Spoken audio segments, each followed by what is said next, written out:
Hello, I'm Graham and I hope everyone's having a great day. Welcome to today's video.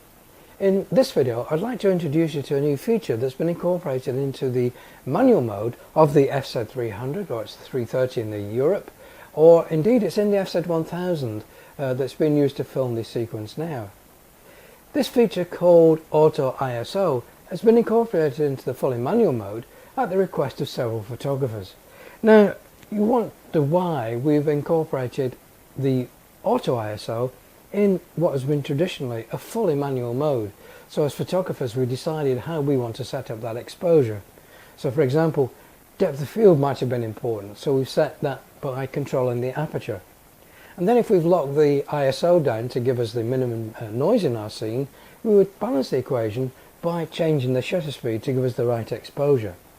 Alternatively, if we were a sports photographer or a wildlife photographer, maybe the subject motion blur was the criteria that we wanted for that picture, so we set a very fast shutter speed.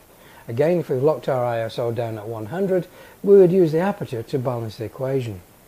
But what if we wanted to have a specific depth of field and a specific minimum subject motion blur? How do we incorporate that and still balance this equation? Well, that is where the Auto ISO features come in.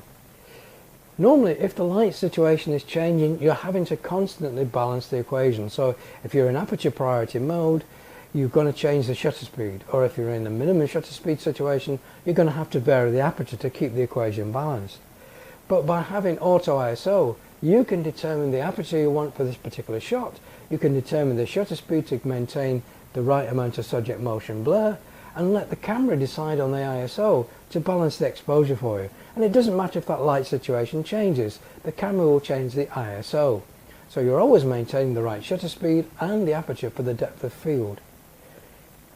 Of course, you can dial in a top ISO limit. So for example, with the FZ330, you might want to control that to 800, or for example with the FZ1000, you might want to control that at 1600.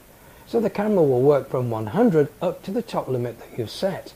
And it will give you a warning if you have approached that top limit. And normally the icons will appear red at the bottom of your LCD screen. So you'll know that you're having to then change one of the components you've already preset, maybe your aperture or your shutter speed, to get you away from the top ISO setting. So it's a useful feature if you want to have both the aperture and the shutter speed set to a specific value for your particular type of photography. It allows the camera to make the exposure determination by changing the ISO for you. Try this method out. Set your camera to manual, set the aperture to what you want for the depth of field you're required to capture, set the shutter speed to the reciprocal of your focal length. So if you're using, say for example, the equivalent of a 200mm focal length, set the shutter speed to 1/200, and then you'll get minimum subject motion blur. And then with the camera set to Auto ISO, the camera will determine what ISO will be needed for the aperture selected and that shutter speed of 1 over the focal length.